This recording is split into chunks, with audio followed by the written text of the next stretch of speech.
that a single procurement of 307 ambulances at a time, bam, a busy that.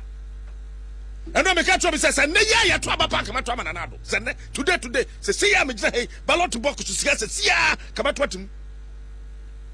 Why am I saying this? Because say na wudi machi and ye go rounds. And a wu nipa awaka no de yenya ambulance mfa ntum. Na wawu na ne ban so wu an yema. Ka be hu nana. This one, oh, I salute you, sir. Where your first gun salute 1, gun salute 2, gun salute number 3. Why are they? The ambulances no, what trouble? They are commissioning near the core. So we in Centroni now catch up and you say we here, or mine here dear way, or mine here dear way. Na penny in a year, woman a more. It's in Anna, Modio. Monso afen na moko commission munja san class 7 no en class 7 man. Hey, President Ejina Independence Square and the 307 ambulances are due commissioned. Yeah. What's the quadru go? What's that class 7 patrol jai? It's in region there class 7 matesa pack or region coordinating council. Mun distributu. And yet, then you can call ambulance here when some year Kayon and Crawford, and distributed a berry at Monche. No, Mom Nana. May you mash my dear be home. Nana, I am yes a wounding cry. May you mash me, a dear be home. Corruption, no, Nana. Imagine ya me say I do want some. Ya me say I do want some. Me you say ya me say. Cause I be an extra bibi baba minim. But say ya pa if 2017 best 3rd February. Nana ya me say corruption no I do want some. Me the abeba corner all year na den and na one day na me anyame one. Cause me medical say the NDC and the MPP difference a woman na say Esrobia and the papa ba one mama yabako. They come from the same mother with different fathers. Nana, your grandma and confirm yira ye. How jida?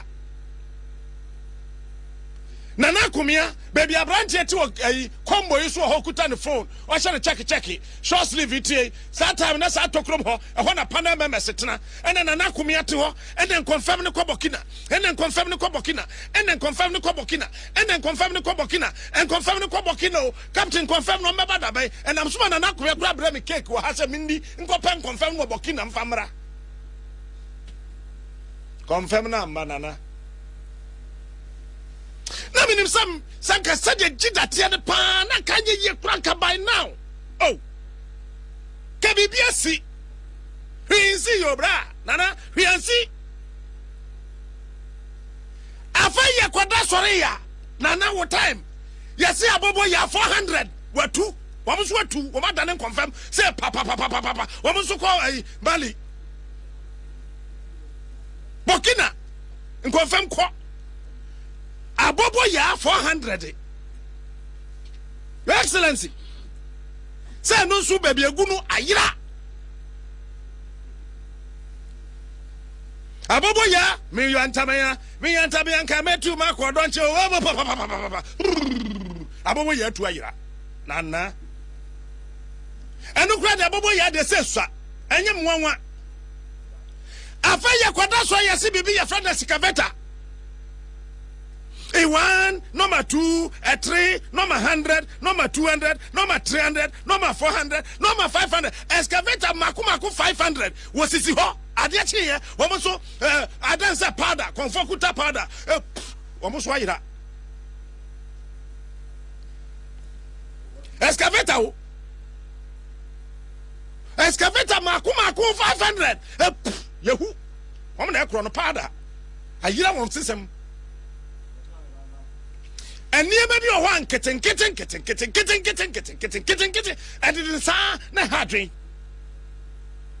I am expecting, sir. One was share sa bobo yana so. And one was share excavator, a siho, any atabai, on timintu. Na excavator, say fam, oko. Nana, we who excavator, ni mo druche Land Cruiser. Ba, wetimi ayira, yes, wayira. Enya one pet. Yakasi a two nana, you be a where enya one wood, nana, enya one. I buy the crowd to the Bible, and said 300. It's my far buying 300, no. Excavator, Makuma, 300. It's me, ayira. Hey! Whoa! I dare do ye do two amuna donko. God, I'm safe for you do two amuna donko. As you was at 300. Shh, powder. A quack. I saw so for me here deliverance. I'm so tomorrow. That's all tough on by force. Why, yera, excavator, naira. By one crop, I was just walk from how. Say, ye been na jay, a bit na seize ye, a bit na confiscate ye, a bit na shasso. Men go with a cry as you, yawa, a pause if one year soldier for where Jumanisa was excavators now. Yaji GSC Honoso, and now soldier for near pause if one, why? Hey, one way. And now, papa, excavator no call a fan from her. Very serious. As I say, you to be trusted as of mine. Now you busa ya several questions. So now you didn't sound kitten. Oh my nana, yes and no. You bugum crack. You bubunugum sa. You never buy a hosono. Now you booty say gram. No, be any swat at ho. But any drew sa breno. A do time, ma. As I say, ye tibi ye home. Ne ya born near my be home by. If you say, Aquadacra and Nana, ya won't no crown or some way or tia, a baby be wash over Casa by force. Ansha, Aquadano or Bacasa. Sabi, excavator away on to be 100 kilometers per hour. Minyan Shiabi, Ebiani, excavator be or babia, or to be 100 kilometers per hour. Now, post excavator 100 kilometers per hour. Land Cruiser cra or Obivia, a post Fort Michino. Land Cruiser. Class Obivia. A police Fort Michel, Quachino. And excavators here to two for him. Excavators, no, Your Excellency. One would they say, Dwayne Share once and one must say excavators, no, and he to fire. Yay! Hey! That's why they didn't me diagro. Corruption, no. Yani the diagro. Now, a cum be macasa sabro for the dead and that is a corruption. What can't you watch one who class was smiling corruption? And ye would ye corruption, and ye would ye. So, Obi Bob Modia fa 1 million. So 1 million Ghana cedis and now 1 million euro. No, what do you bet me? I bet me a 6-unit classroom block. I'm on Quadat, Namako school, then so a town, man, Danny and Coffee. Hey, now, yet your man, Naquabrania, so I say, Major belt to hook allowance. Yanaway, belt, and your belt, Nankaso, and your belt, no, and your belt, no, hook way, near to crow him, near your big belt hook allowance. And your belt, I'm a count, hooku, belt to hook allowance. Yeah, you obviously bottom allowance. Near the And yes, shirt no, no, but bottom allowance. Yes, your mama Kwabrana say 20 days out the Kwajuma, official do working days, Monday to Friday, Monday to Friday, Monday to Friday, Monday to Friday, 20 days. Say, secure the aqua lunch, 100,000 Ghana cedis, 1 billion. I know you're Ponko. We are Ponko. 300,000 Ghana cedis. Object me any pay. What's one year coffee buying pickup? I did 2 years a pet, you told them 2 years. Now, Oceania, me a quatomi and sat not some faba quantoso. Jenny. Now, set you a crat away, a Jenny him as set you a crat away. I have not a tongue, I ought to so. Some are don't pick up me and sat. Me the bar quantoso, me the atoso.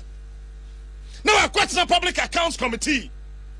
No, I can't catch him say to err is human. Now you heard the news hard to err is human. Now your John so got to err is so to err is a human. Now your John and to err is human. No quoi.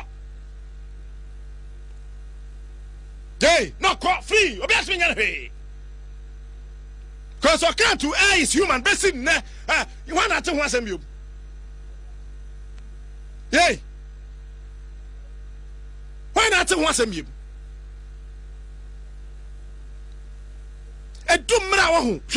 Corruption here did grow. Who call countries na ya na moye and Europe ni America and human right to win you. Kwajina France abontin, kwajina America abontin dey nsamfo catch up say human right ho. Ube say human left so we ase. Kwajina ho na ye dey opɛ gugwa. Ube hu say yes something dey. Yeah, sorry, and the human right. Who can human rights when it comes to corruption? We are bringing Nipana for 1 million Ghana cedis. Hospital sika wedi, ekwan sika wedi, school dine sika wedi a school dine, baby a ma nyimombe kwa wedi ano dey won ka hwenkyere no. Yay. Na ya chini ye mua ne kakra o say human rights. Me de bia be ka tro me say don't always think of human rights. There's a human left.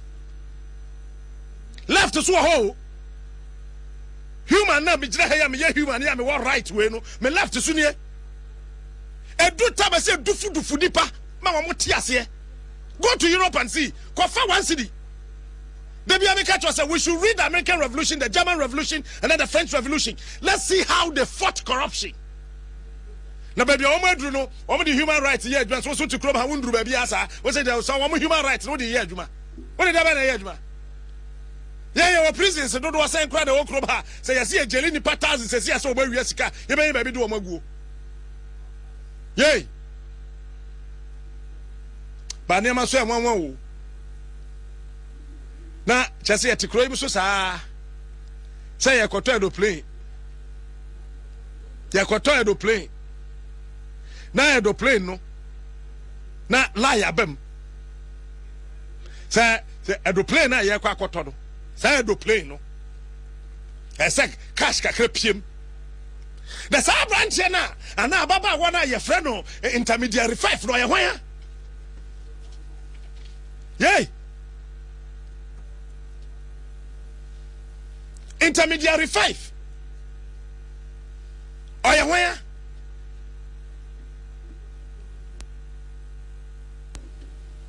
ba o de ma me kwa man so mra na me ba intermediary 5 Solomon Owusu ya mining engineer of Colorado, United States. Solo, good morning. Good morning, Captain. Nice to say. Oh, boko ha na mom Colorado ha de yikase na atwe wa ha ye gamancha wa ha wa kantine guma Saturday be na ye be kata na chinti ani braba. Oh, nyame fa na kranse yi ma ye fa de say ndin de say. Oh, ye fra no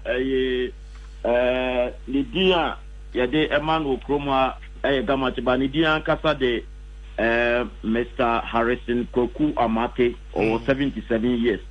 No you be a wapua Ghana community no hapa watne krum hache Ghana community of Colorado high over 6,000 waboa ma sebi o mo krata asem ne ade ne echibi kotum no okoyi o mo ne ade no oboa nkofo nya krata papa na som nipa me ade minim no na mo madam fo ne da abusuan panyi wa ha so ono na wa ma me dwumadi esu nko bi me ya santini 100% ba wa ma me dwumadi esu nko a o mo free Ghana eba different countries eba different states eba nyina o ma me dwumadi esu nko bi a me didi abo mo enti ya ha de eni breso ne ewo Mamenda wasna fe yembra aya na me hu sa wo send me niam bebre me cause sometimes when you adaje ko social media I see a lot of things you posting but and then make excavators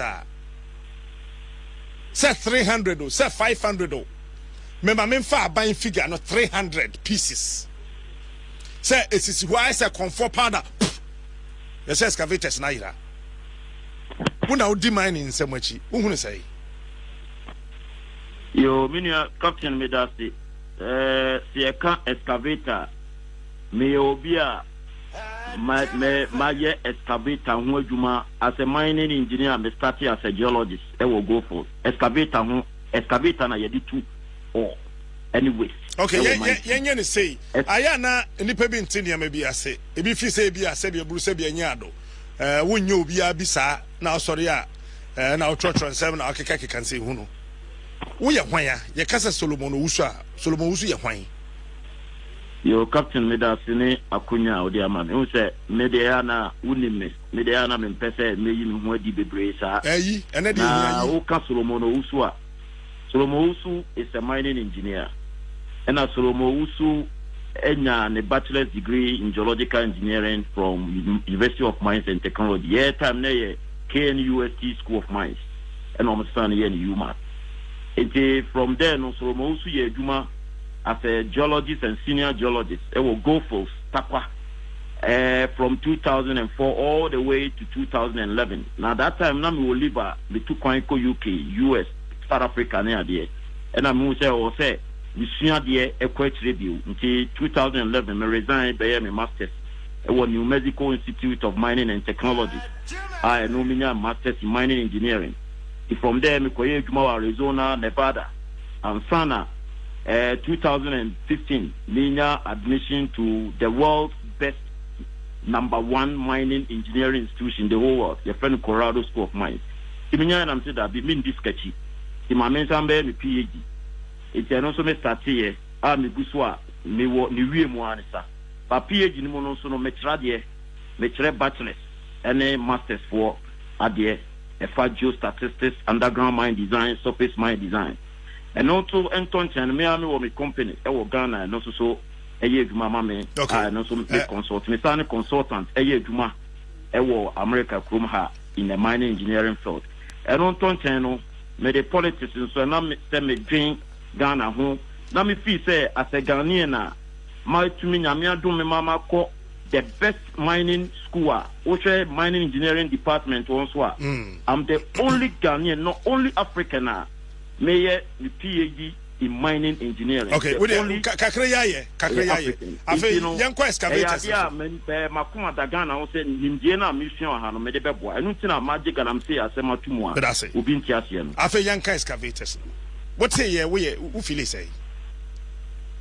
Me say excavator no asema aban menua say ye di nukre e yo man ya ye di nukre pa wo mu a President Kufuado eba o de say yen say obi o ye corrupt bia mana bem a o de katre ya yen so ye campaign de ta na ti a so sen kasabre ida say wama interministerial committee for ministers ni nyina resign anase waji o mu nyina di say nyo mu nyina kora ni titine ni a ye friend Professor Frimpong Watin sabre nko so ujina di because over katre ye say excavated would you almost say 300 crowd?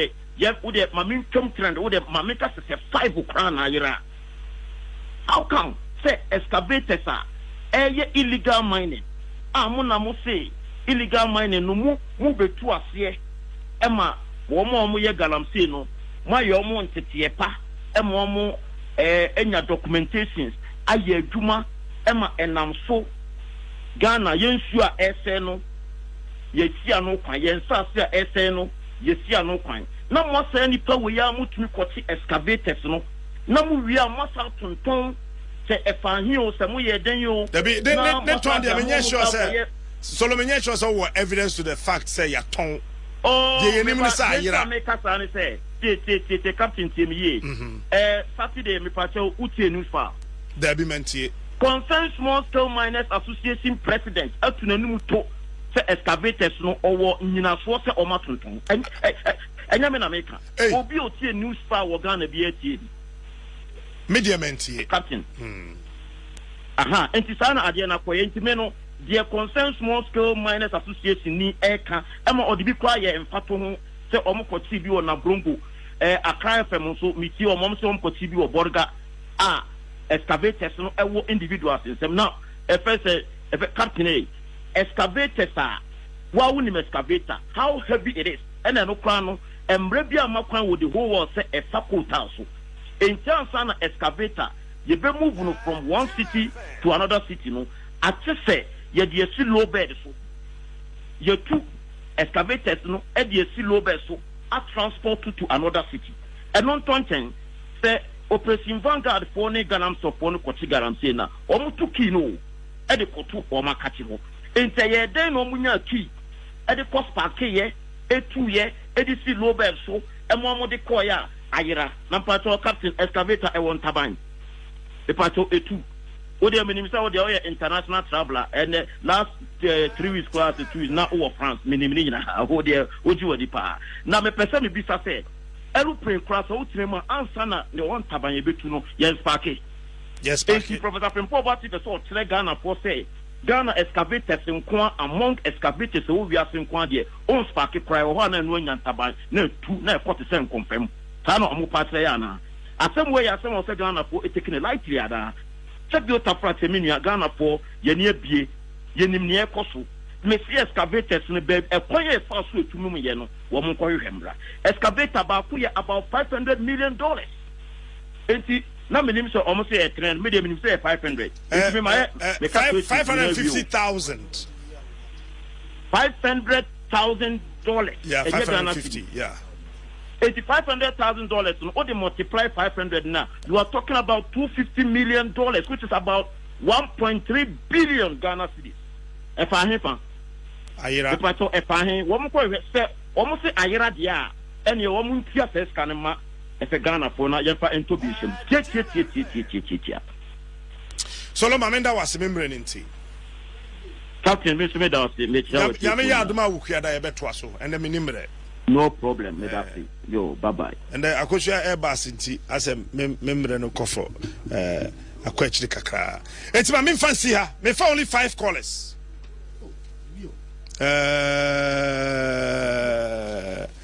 number 5 pe nyabotre okay yemfa frɛ for this one facho nyame yadoma Wednesday mema kwan mo afrɛ nyame yadoma Wednesday mema kwan